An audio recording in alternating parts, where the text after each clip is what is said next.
Benim aklım fikrim sende, ayrılık düşürdü derde. Geleceksen bir haber ver, bunalmışım bugünlerde. Benim aklım fikrim sende, ayrılık düşürdü derde. Geleceksen bir haber ver, bunalmışım bugünlerde.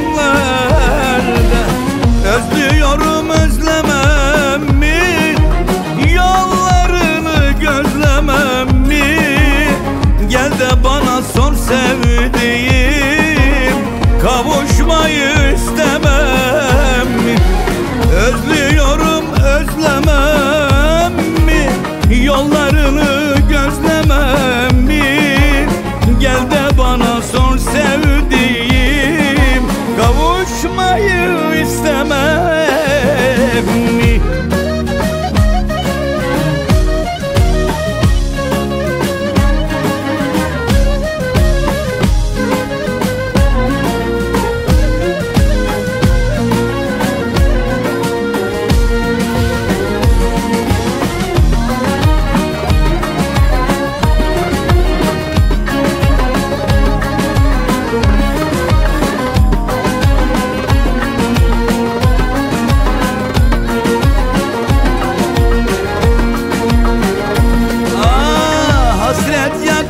Güleden ömür canda çürür gider.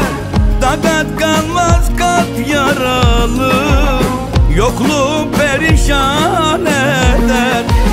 Hasret yakar da kül eder, ömür canda çürür gider. Takat kalmaz kalp yaralı, yokluğu perişan eder. Özlüyorum özlemem mi, yollarını gözlemem mi? Gel de bana sor sevdiğim, kavuşmayı istemem mi?